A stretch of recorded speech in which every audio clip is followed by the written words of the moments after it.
Bienvenidos. Había yo anunciado que íbamos a hacer una celebración de nuestro aniversario y el tema está pendiente, sí la vamos a hacer, pero la pospusimos porque pues, son varios factores. Algunos de ellos es que no he tenido el tiempo para organizarme bien y hacer esto pues, como es debido. Pero no es solo eso, también son cuestiones de familia, la enfermedad de mi suegra, Patti, que está ocupada todo el tiempo. Entonces, a veces, y se los digo sin ánimo de hacerme el mártir, pero no la hemos pasado muy bien en casa, entonces, yo sí quisiera que estuviera aquí ella, ¿no? No quisiera hacerlo y celebrar algo tan importante. Que faltara ninguno de ustedes tampoco, o sea, no quisiera que ninguno de ustedes faltara, pero creo que ella sí debe estar aquí. Entonces, ya con tiempo les aviso, total, ¿qué importa si es en julio y lo hacemos en agosto? No pasa nada, ¿no? ¿Ok?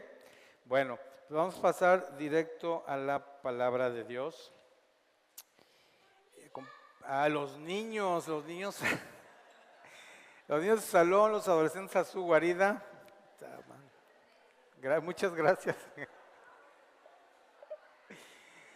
La próxima vez va a pasar y me va a dar un zap así, los niños.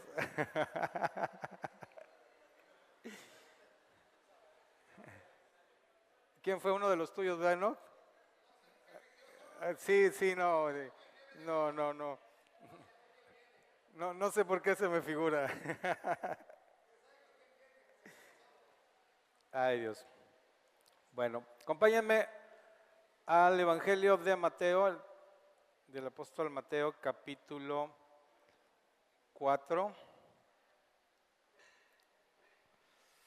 Ay, muchas gracias. Mateo 4. Bueno, ubíquese ahí.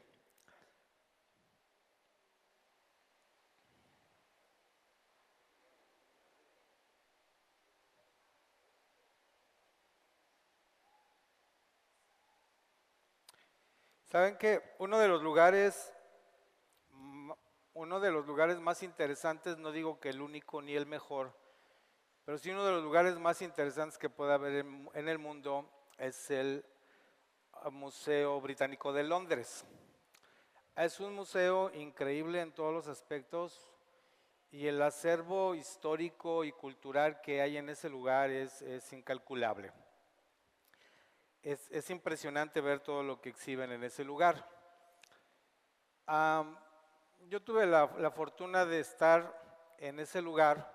A mí en lo particular me interesaba mucho ver la piedra Rosetta porque es una piedra que encierra cosas muy importantes para la arqueología bíblica y yo tenía ganas de conocerlo y de verlo. Entonces estaba pasando por las diferentes salas, pasas por la sala de Egipto y esos tipos se trajeron el obelisco, o sea, ahí está un obelisco, entonces ¿cómo pueden traerse estas moles de piedra? Se las vinieron a traer aquí, sin decir todos los sarcófagos y toda la orfebrería y todo de Egipto que se trajeron, y no solo de Egipto, de todas partes del mundo. Yo estaba disfrutando ese lugar ampliamente, que es enorme además, hasta que llegué a la sala de Mesoamérica. Cuando llegué a la sala de Mesoamérica, cuando entré a lo que es la colección de objetos prehispánicos, me dio un coraje, pero un coraje, porque llego y lo primero que me encuentro en una vitrina es una máscara de jade de Quetzalcóatl. Y yo dije, ¿qué rayos hace esto aquí? Máscara de jade de Quetzalcóatl. Esto tendría que estar allá donde pertenece. ¿Qué hace aquí? Y son 3 colecciones de máscaras prehispánicas y una serie de objetos también. Y yo me enojé.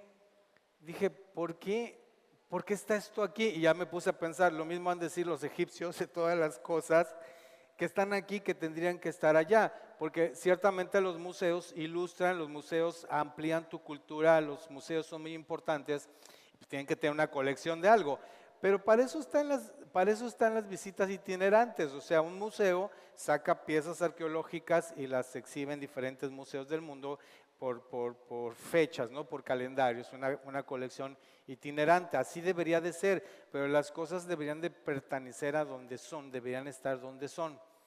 Entonces, de ahí empecé a reflexionar cómo es que estas cosas llegaron aquí. Bueno, la respuesta es sencilla, porque los ingleses son unos ladrones. Es que no hay otra palabra, son unos ladrones. Todo eso se lo robaron, todo lo de Egipto se lo robaron, todo lo de Mesoamérica se lo robaron, todo se lo robaron.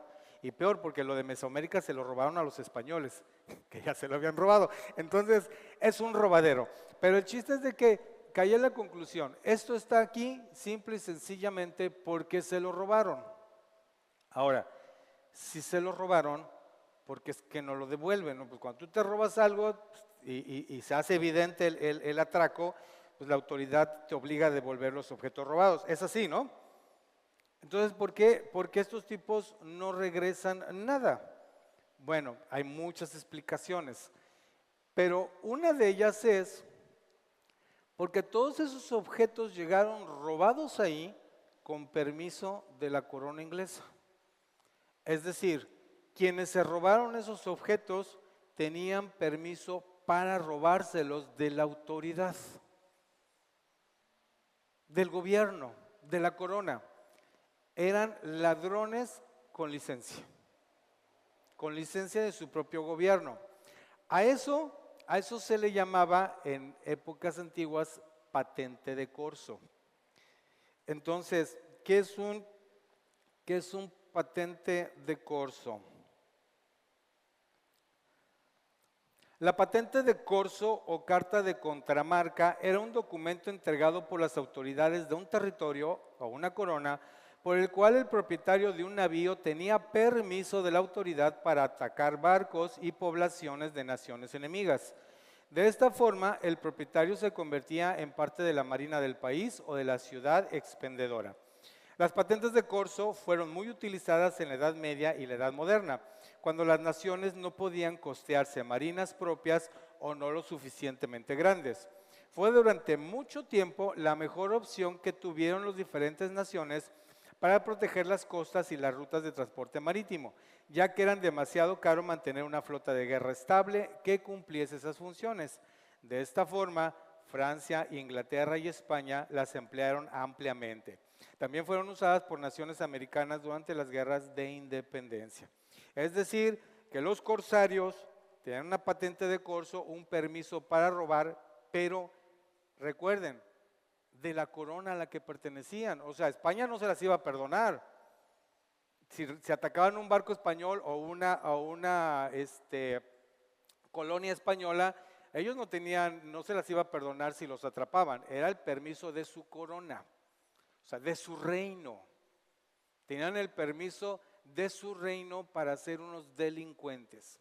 ¿Por qué les platico todo esto? ¿Qué tenemos que ver nosotros con las patentes de corso y con toda esta historia? Bueno, porque yo estoy, y permítanme la licencia literaria, estoy haciendo una comparación que la gracia de Dios para los creyentes se ha convertido en una patente de corso. Un permiso para hacer lo que te da la gana. Así, tal cual. Suena bastante feo, pero mis hermanos, es una verdad. Miren, hemos sacado del púlpito, hemos sacado la predicación del arrepentimiento. Ya casi no se habla aquí, en este púlpito y en cualquier otro. Casi nunca, por no decir que nunca, se habla del arrepentimiento. ¿Por qué? Pues para empezar, porque no es políticamente correcto. ¿Y por qué no es políticamente correcto? Porque cuando tú hablas del arrepentimiento, inexorablemente tienes que hablar de pecado. No puedes arrepentirte de algo de lo cual no sería arrepentible. Tienes que arrepentirte de algo que es malo, que es pecado. Y hablar del pecado es políticamente incorrecto. O sea, un video en una red social te la pueden bajar solo por hablar del pecado. Eso sí, es más, quién sabe si no lo bajen. Es en serio, Porque cuando hablas de pecado, tienes que decir qué es el pecado. Y entonces cuando dices que es el pecado, pues entonces estás ofendiendo. Y al momento en que tú ofendes, tú ya te vuelves políticamente incorrecto, y al volverte políticamente incorrecto, ¿qué creen que pasa? Te cancelan. ¿No es así? Ahora, que te cancele la gente en una red social, yo no le veo el problema. El problema es que los congregantes cancelan a las personas que hablan sobre el pecado, que hablan sobre el arrepentimiento. No digo ustedes, digo otros creyentes. Porque a nadie le parece que te hablen del pecado o que te hagan ver el pecado. No gusta, no es popular, no está chido.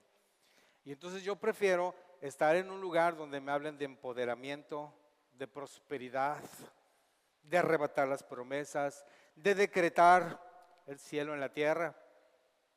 Cuando todo eso no sirve de nada si vivimos en pecado. Como confundimos hablar del pecado y del arrepentimiento con la condenación, con esa mala costumbre que se tuvo por décadas, si no es que por siglos, en la iglesia, de mantener a las personas condenadas todo el tiempo sintiéndose basura por su pecado, para hacerlas dependientes de los líderes eclesiásticos y de la curia. Como se practicó tanto ese tipo de manipulación, pues llegó un momento en que se dijo: ya basta, estamos hartos de esto, Dios es más que estar condenado todo el tiempo, lo cual es verdad. Entonces nos liberamos de la condenación, que por cierto la Escritura dice que la condenación no viene de Dios, la condenación viene del diablo. Y entonces a todo aquello que sea señalar el pecado le decimos condenación. Es que tú me quieres traer condenación. Entonces no hablemos del pecado. ¿Por qué? Porque aparte el Evangelio se convirtió en un mensaje de gracia, pero de gracia una vez y para siempre. Es decir, yo soy salvo por gracia. ¿Es verdad eso? Sí, es verdad. Es verdad. O sea, no son mis méritos, no es mi comportamiento, no es mi vida santa o pecaminosa lo que me lleva o no me lleva a la presencia de Dios. Es la fe y la gracia. ¿Estamos de acuerdo? Entonces, como la fe y la gracia me lleva a la presencia de Dios, como que ¿para qué tengo que arrepentirme de qué cosa? Y entonces eso se volvió una patente de corso. Lo que nosotros pensamos que en el reino al que pertenecemos, que es el reino de los cielos, tenemos un permiso para pecar. No pasa nada. Bueno, eso creemos. No pasa nada. Pero sí pasa, mis hermanos, y pasa mucho. Acompáñenme, por favor, a Proverbios capítulo 28. Comparamos el arrepentimiento a la condenación sin pensar que la falta de arrepentimiento es lo que nos condena. Entonces, Proverbios 28, capítulo 13. Proverbios 28, capítulo 13. No es cierto, Proverbios 28, versículo 13, perdón. Proverbios 28, te va a salir el chiquillo otra vez, ¿no? El que encubre sus pecados no prosperará, pero el que los confiesa y los abandona alcanza misericordia. Es decir, el hecho de que yo esté manteniendo pecados en mi vida me hace perder la salvación. Si me pregunta teológicamente, yo le voy a responder: no sé. ¿Y sabe por qué? Yo en lo personal creo que la salvación no se pierde. O sea, teológicamente yo pienso eso. Y tengo mis argumentos doctrinales y bíblicos para sostenerlo, pero también está la doctrina que dice que la salvación sí se pierde, y también tiene argumentos teológicos sumamente pesados para probarlo. Entonces es un tema de debate bastante amplio. No nos vamos a detener ahí. Lo que sí le puedo decir, que aun cuando la salvación no se pierde por estar manteniendo una vida prácticamente de pecado, aún siendo creyente, es que la vida te va a pasar la factura. O O sea, si yo vivo en adulterio, a lo mejor no pierdo la salvación, pero eso me va a reventar en la cara un día. Y las consecuencias van a ser terribles. El hecho de vivir bajo la gracia de Dios no te exenta de las consecuencias que el pecado trae. Ahora, nosotros pensamos en términos de honorabilidad y de certeza social en cuanto a la vida de una persona que es pecado y no. Pero déjame decirte, o sea, una persona arrogante, déspota, creída, soberbia, le va a reventar en la cara algún día. Algún día le va a reventar en la cara. Yo no saben cómo lo lamento, y lo lamento de veras. No soy muy dado a estar viendo chismes en las redes, créanme que no. Pero pues a veces es tanto lo viral que se hace que aparece, ¿no? Y ahorita traen a una argentina, la traen pero movida, porque le gritó de cosas a un policía y no solo está cancelada, la fueron a agredir cuando salió de una audiencia. O sea, su arrogancia, su despotismo, su soberbia le reventó en la cara porque nunca consideró que alguien la iba a grabar, faltándole respeto a un policía, y ahorita perdió contratos porque es modelo de una marca, perdió contratos, la quieren echar del país, o sea, le está yendo de la patada, o sea, está pagando las consecuencias, en algún momento le reventó. ¿Y quién puede pensar que una persona soberbia y creída sea pecaminosa? Si hasta a veces admiramos esa clase de gente porque tienen su carisma, ¿saben? Entonces, independientemente de la pérdida o no, que no es cosa menor, pero independientemente de la pérdida o no de tu salvación, de que nos va a reventar en la cara algún día, nos va a reventar. Entonces, si no confesamos nuestros pecados, si nos arrepentimos, en algún momento nos va a reventar. Dice, el que no lo hace no prospera, aunque por el momento pueda ser que sí, pero en algún momento te revienta. Entonces tenemos que considerar, para empezar, que en algún momento nuestros pecados, nuestra conducta nos va a reventar en la cara, aunque creamos que no. Ahora, acompáñame por favor a Lucas capítulo 5.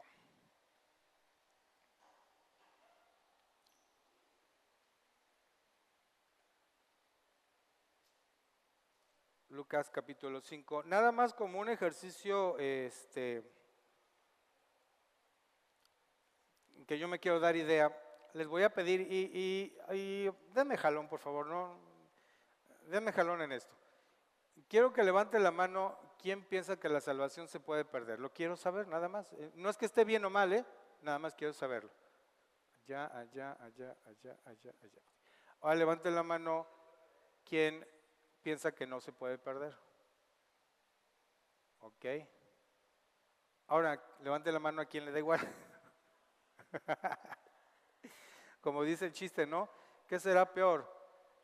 ¿La ignorancia o la indiferencia? Y contesta, no sé ni me importa. Imagínense, ¿no? Bueno, entonces nos quedamos en Romanos, no es cierto, Lucas capítulo 5, versículo 8. En el contexto, Jesús está predicando el evangelio, no, pero ¿saben qué? Habíamos ido a Mateo 4 y nunca lo leímos, ¿verdad? Vámonos a Mateo 4, por favor.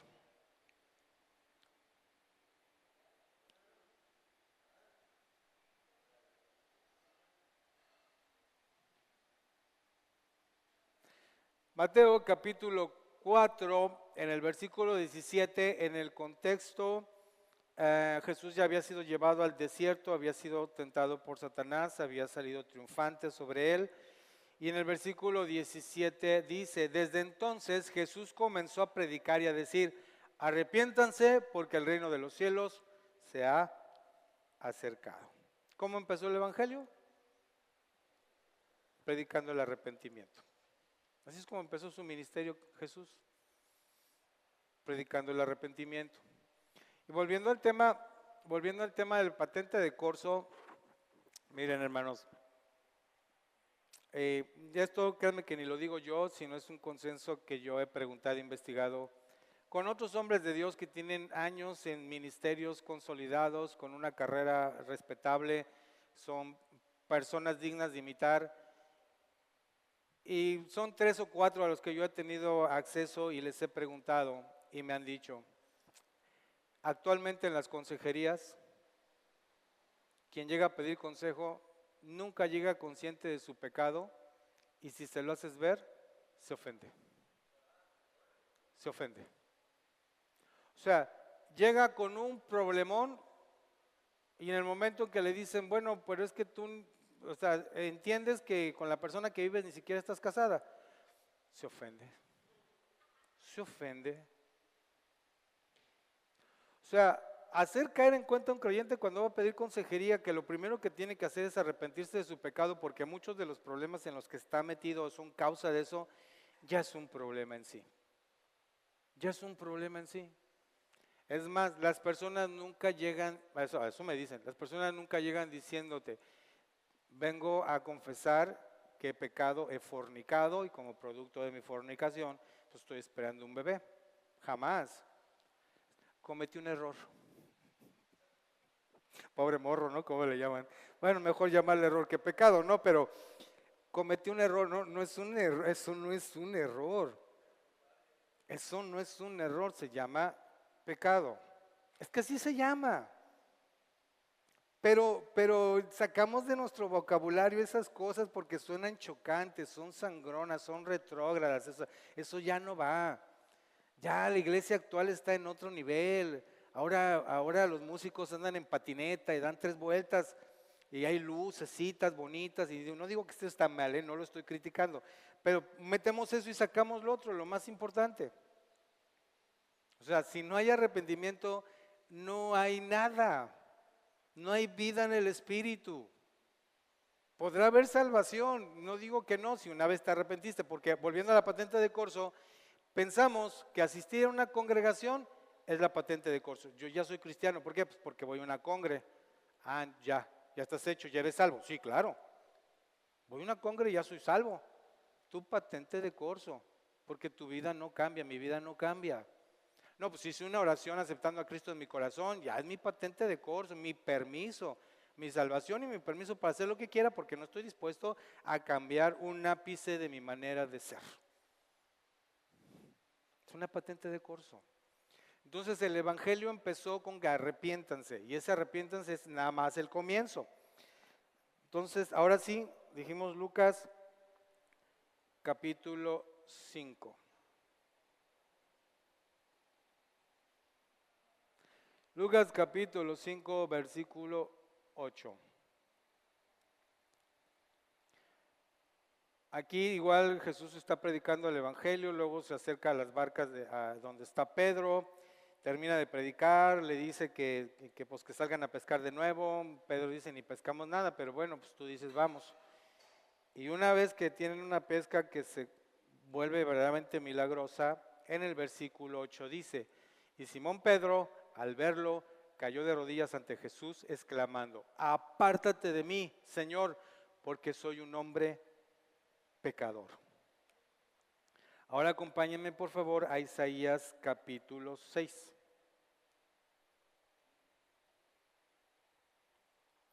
Isaías capítulo 6 y vamos a leer el versículo 5. Aquí está más denso porque Isaías pues está en un ámbito celestial, en una visión celestial. Entonces dije, ay de mí que soy muerto, porque siendo hombre inmundo de labios y habitando en medio de un pueblo que tiene labios inmundos, ha visto mis ojos al Rey Jehová de los ejércitos. Si algo produce la presencia de Dios es convicción de pecado. Si algo produce la presencia de Dios en tu vida es convicción de pecado. Y voy a decir algo chocante de una vez ya para que les caiga mal, espero que no. Si tú vienes aquí y levantas tus manos y te mueves y te arrodillas y lloras y Dios no te trae una más mínima convicción de pecado de algo, esto que hiciste es almático, es un show y no te sirvió más para que sentirte bien. Perdónenme que se los diga, hermanos. Porque ciertamente a veces yo llego despedazado y lo que busco es un consuelo y sí, Dios me lo da. Tampoco Dios me trae a toallazos todo el tiempo diciéndome que soy un pecador. A veces necesito el abrazo de mi Padre Celestial y me lo da. Pero es mi papá, me quiere y me corrige, no puede ser. O sea, la escritura es bien clara. Si Dios no te corrige, eres un bastardo. Eso también suena feo, pero está en la Biblia, no lo estoy diciendo yo. Ahora, si quieres que sea más con algún eufemismo, pues eres un hijo nacido fuera del matrimonio, para que no suene tan feo. Es un bastardo, eso es un bastardo. O sea, la escritura lo dice, si Dios no te corrige, si no te disciplina, eres un bastardo. Por más que tú te sientas el consentido de papito Dios y que quién sabe qué. Bueno, esa paternidad es una paternidad humana, una paternidad terrenal que Dios no ejerce. Dios no ejerce ese tipo de paternidades permisivas. Yo les puedo decir, les confieso, ya no está el Estefano, el ángel, ¿no? Bueno, lo puedo decir. Yo como papá en ese aspecto soy pésimo, soy muy permisivo. Yo sé, estoy consciente del daño que les he hecho a esos dos porque soy un papá permisivo y no saben lo que ahora me ha costado tener que enderezar esas cosas. Y por mucho tiempo vi a mi papá celestial como un papá permisivo que me aguantaba todo, porque yo así soy de papá. Y como yo así soy de papá, pues así tienen que ser los papás, ¿no? Una visión totalmente terrenal, humana y natural de la paternidad. La paternidad de Dios no es así. ¿Cómo lo sé? Porque lo dice la Escritura. Dios corrige y disciplina a sus hijos, y si Dios no te corrige y no te disciplina, eres un bastardo, es decir, no eres hijo. Está fuerte, ¿no? Está muy fuerte. Muy bien, entonces estamos con que si algo te produce la presencia de Dios, es una convicción de pecado y un deseo de arrepentimiento. Eso te produce la presencia de Dios. Ahora bien, acompáñenme a Romanos capítulo 2, versículo 3.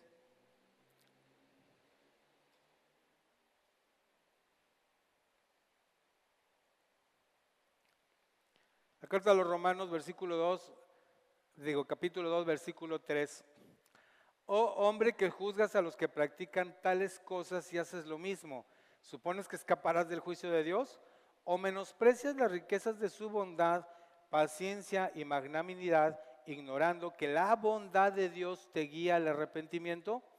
Pero por tu dureza y por tu corazón no arrepentido, acumulas sobre ti mismo ira para el día de la ira y de la revelación del justo juicio de Dios. Él recompensará a cada uno conforme a sus obras, vida eterna a los que por su perseverancia en las buenas obras buscan gloria, honra e incorrupción, pero enojo e ira a los que son contenciosos y no obedecen a la verdad, sino que obedecen a la injusticia. Pero yo quiero hacer esto, es como para 3 prédicas, pero yo quiero hacer énfasis en algo. Dice, la bondad de Dios te guía al arrepentimiento, no la ira de Dios, no el castigo de Dios. ¿Se dan cuenta de eso? Que lo que te guía al arrepentimiento no es el enojo, la ira, el temor al castigo. Lo que te debe llevar al arrepentimiento no es el miedo al infierno, hermanos, no es el miedo a las consecuencias, es la bondad y el amor de Dios que te muestra otra vida excelente, que te quebranta, que te dice cómo es posible que siga yo aferrado a estas cosas, siendo que estoy alejado de la bondad de aquel que me creó y por quien sustenta todas las cosas y quien murió en una cruz por mí. Es su bondad, no su ira, no su castigo, lo que te lleva al arrepentimiento. O sea, como lo dice el salmista moderno, tanto amor derrochado. ¿Cómo es posible tanto amor derrochado? ¿Cómo es posible que a sabiendas de nuestra naturaleza hayas muerto en una cruz, te hayas dado a sí mismo por mí que no merezco nada? Eso es lo que te quiebra, mi hermano, eso es lo que te redarguye de pecado, eso es lo que te lleva al arrepentimiento, el amor de Dios. Cuando una persona teme al castigo, no se arrepiente realmente, no se arrepiente. Miren, cuando en la época donde yo fui alcanzado, el tipo de evangelio que se predicaba, o al menos en el círculo donde porque se predica de muchas maneras, en el círculo donde yo me movía era de guardarte del mundo. Entonces, los cristianos, si alguien fue convertido de los 80s a los 2000 más o menos, creo que se identificará conmigo. Los cristianos no escuchábamos música secular. ¿A quién le enseñaron eso? Malísimo. Era malísimo que anduvieras escuchando gente que no fuera cristiana en la música. ¿Y qué hacíamos? Pues no la escuchábamos. Pero en cuanto la perspectiva cambió y dijeron, no, pues ¿cuál es el problema? Tú puedes escuchar música secular. ¿Cuántos fueron inmediatamente a recuperar su música? La verdad. Es más, a mí me dolieron varios discos que rompí, porque aparte éramos de los que quemábamos discos y los más sofisticados llevaron una escopeta y no voy a decir quién para no sacarlo al balcón, pero había 2 o 3 pancheros así, se quemaban los discos en fogatas, se hacía todo un rollo. Pero en cuanto la retórica empezó a cambiar, dijeron, es que no, como pecado no es pecado. Ahora, como pecado no es pecado, ¿eh? Tú escuchas música secular, no es pecado. Eso no es pecado. Entonces dije, bueno, no, pues vamos a escuchar música entonces. Díganme ustedes, ¿alguno se arrepintió de escuchar música del mundo? No, sencillamente, pues no queríamos irnos al infierno, esa es la verdad. No queríamos que el diablo nos devorara porque anda como león rugiente. ¿A poco no nos decían eso? Satanás anda como león rugiente viendo a quién devorar. Y si tú escuchas música secular, te sales de la cobertura de Dios y te va a ir de la patada. Pues ¿quién quiere eso? Con esas amenazas, pues quemábamos los discos, pero cuando nos dijeron que no, ahí estamos de nuevo. Yo les puedo decir así, no tengo pruebas, pero tampoco dudas. Si a los hombres nos dijeron, puedes tener más de una mujer, ahí iríamos. No es pecado, está permitido por Dios, ahí iríamos. Se los digo honestamente, porque yo estoy en charla con hombres, o sea, sabemos nuestra naturaleza, sabemos con qué batallamos, sabemos contra lo que peleamos. No nos hagamos tontos. Esa es la verdad, pero cuando tienes la convicción dices, no. O sea, voy bajo el designio divino, es así, se acabó y soy feliz siendo así además. Porque si no eres feliz obedeciendo a Cristo, mejor no lo obedezcas, de veras. Si no eres feliz obedeciendo la palabra de Dios, no la obedezcas. No tiene caso. Eso no es arrepentimiento, es temor a las consecuencias, temor a la ira de Dios, y eso no es arrepentimiento. Entonces no te va a servir de nada. Entonces mejor disfrutemos, comamos y bebamos, que mañana moriremos. No, es la bondad de Dios, el amor de Dios, lo que nos lleva al arrepentimiento. Acompáñenme por favor a Juan capítulo 16. El Evangelio de Juan capítulo 16.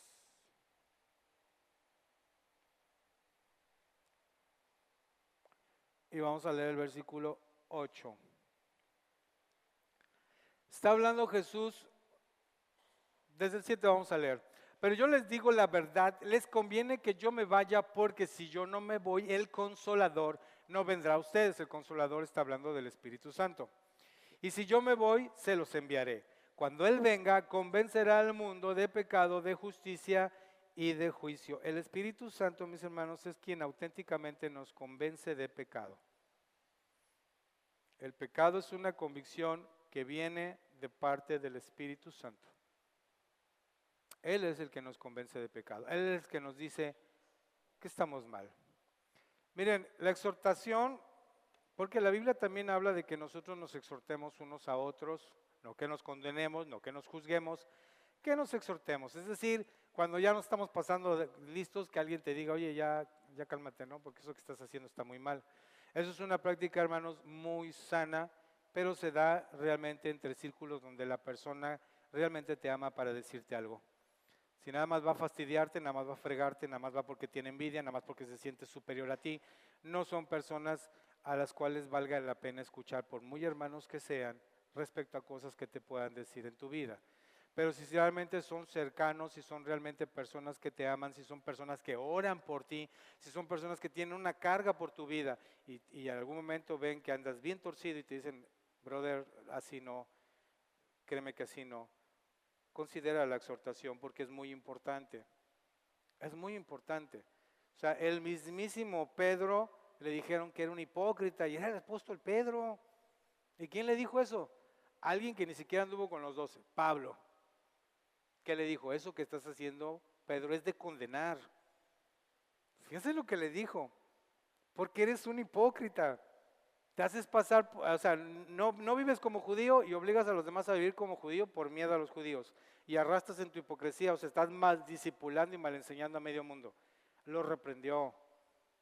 O sea, la reprensión entre hermanos es importante, pero insisto, no la aceptes de una persona que realmente no es cercana a ti, que no te ama, que no está al pendiente de tu vida, que no hay una amistad sincera y verdadera, que nada más llega porque se siente superior a ti. No escuches eso. Pero una persona que realmente le importas, te debe decir. Y si tú no aceptas cuando alguien te dice algo, estás en grave peligro. Ahora fíjense esto, y esta es una reflexión muy sabia, que dice la Escritura, porque dice Jesús, ¿por qué ves la paja en el ojo ajeno y no ves la viga en tu ojo? Tiene una sabiduría inmensa, ¿saben por qué? Porque hay varias cosas que encierran aquí. Una de ellas es que todos tenemos una paja en el ojo, para empezar. Solo que la tuya es una viga, no, es una paja, pero ¿por qué es una viga? Porque la tienes aquí y se ve más grande. Los objetos entre más cerca se ven más grandes, es física pura, ¿están de acuerdo? Entonces, las dos son pajas, solo que la tuya es una viga porque la ves más cerca. Más allá de decirte que no te metas con tu hermano cuando tú mismo tienes que corregirte, es que al ver la paja en tu hermano, caes en cuenta que hay una en tu propio ojo. Miren, les voy a decir algo. Bueno, lo voy a decir de una vez. Yo soy su pastor o el pastor. Cualquiera de las dos. O sea, para algunas personas, para algunos de ustedes, yo soy su pastor. Para algunas otras personas, yo soy el pastor y yo respeto eso. No soy su pastor, pero si soy el pastor, yo respeto eso. Yo lo respeto. El asunto es que, aunque usted no me considere su pastor, yo sí me intereso por su vida y se lo digo genuinamente, yo sí me intereso por su vida. Mientras usted se pare aquí, se siente aquí, a mí me importa. Y si se va, también me va a seguir importando. Me importa. Entonces de repente, vamos a suponer, y voy a decir algo que no tiene nada que ver con el pecado para que nadie se sienta como que lo estoy tirando onda. Imagínense que veo entrar a Enoch con chanclas y calcetines y digo, chale, este vato no sabe que eso no va así. O sea, si traes chanclas no debes traer calcetines. ¿Quién te enseñó semejante aberración a la moda? Cuando estoy viendo esa paja, me brinca. ¿Y tú? ¿Y tú ya te cortaste las uñas de los pies? Por eso ni chanclas te pones, porque cada vez, hermanos, y déjenme decirle que esto no es agradable para mí, no me la paso bien. Cada vez que yo me preocupo por uno de ustedes y veo algo en su vida que sé que está mal y que les hace daño, se me voltea. ¿Y tú? O sea, ya a veces ya ni quiero, a veces ya ni quiero orar por ustedes porque empiezo a orar por ustedes y me empieza Dios, no digo que a mostrar su vida, porque Dios no anda sacando con la vida de nadie, sino lo que se ve, me viene a memoria lo que se ve. Fíjense, es más, les voy a confesar, jamás Dios me ha mostrado un pecado de ustedes oculto, nunca, y ni quiero que lo haga, y ni quiero que lo haga. Yo no voy por ese lado. Pero sí veo a veces en ustedes actitudes que digo, híjole, es que esto es peligroso. Y me dices tú, bueno, pues ora por tu hermano, intercede por ti mismo y empieza a cambiar tú. Y deja que yo actúe en él. Si es una persona a la cual yo le puedo decir algo, si me acerco, si no, no le digo nada. Si yo considero que me considera su pastor, sí me acerco. Si yo considero que me considera el pastor, no me acerco. No mientras no me demuestre una confianza o que soy su pastor. Respeto ese espacio, ¿sí? Lo respeto, créanme. Entonces, es importantísimo estar conscientes del pecado, estar conscientes de ser redarguidos de pecado y ser llevados al arrepentimiento. La vida de un cristiano es una vida continua de arrepentimiento.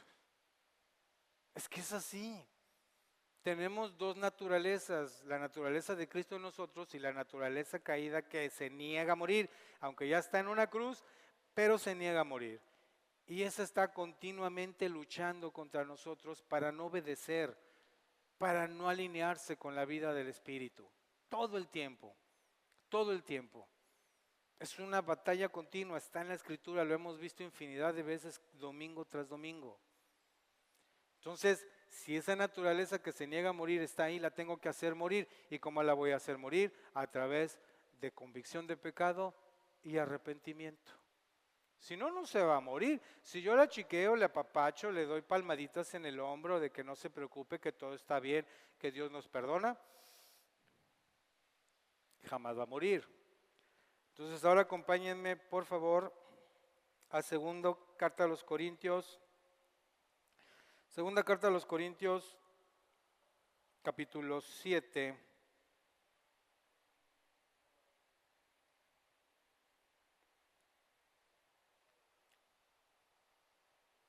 Y vamos a leer el versículo 8.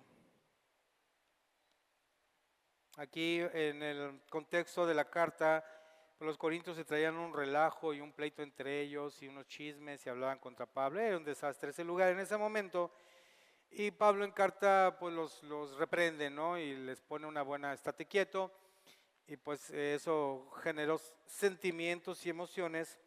Y en el versículo 8 dice, porque si bien les causé tristeza con la carta, no me pesa, aunque entonces sí me pesó, porque veo que aquella carta les causó tristeza solo por un tiempo. Ahora me gozo, no porque hayan sentido tristeza, sino porque fueron entristecidos hasta el arrepentimiento. Pues han sido entristecidos, según Dios, para que ningún daño sufrieran de nuestra parte, porque la tristeza que es según Dios genera arrepentimiento para salvación, de lo que no hay de qué lamentarse. Pero la tristeza del mundo degenera en muerte. La tristeza que produce Dios para arrepentimiento genera vida. La que genera el mundo genera muerte. ¿Cuál es la tristeza que genera el mundo? La que te arrepientes por las consecuencias. La que te arrepientes por lo que pasó, por las causas, por lo que perdiste. Me fui a aventar unas copas al bar, se me pasaron las cucharadas y neciamente me dijeron que no manejara y a mí no me importó, manejé, fui y choqué y destrocé mi carro. Y estoy arrepentidísimo porque destrozaste el carro y perdiste tu carro. Porque si no hubiera pasado nada, no te hubieras arrepentido. Esa es la tristeza del mundo que produce muerte. Cuando la tristeza por el pecado fue por la consecuencia del pecado. Pero la tristeza que produce vida es aquella donde tú sabes que has pecado contra Dios y que eso está mal y te entristece haber fallado, y eso es una bondad en Dios que te lleva al arrepentimiento y al gozo y a la plenitud de vida. O sea, cuando uno cae en cuenta de lo mal que está haciendo las cosas o de lo mal que se comportó, del pecado en el que está viviendo, no es para que estés en el piso tirado llorando y flagelándote con un látigo. Es para que Dios te levante, te vuelva a dar el gozo de la plenitud de la vida en Cristo. Es para eso. No es para la sufridera, pues. El arrepentimiento no es para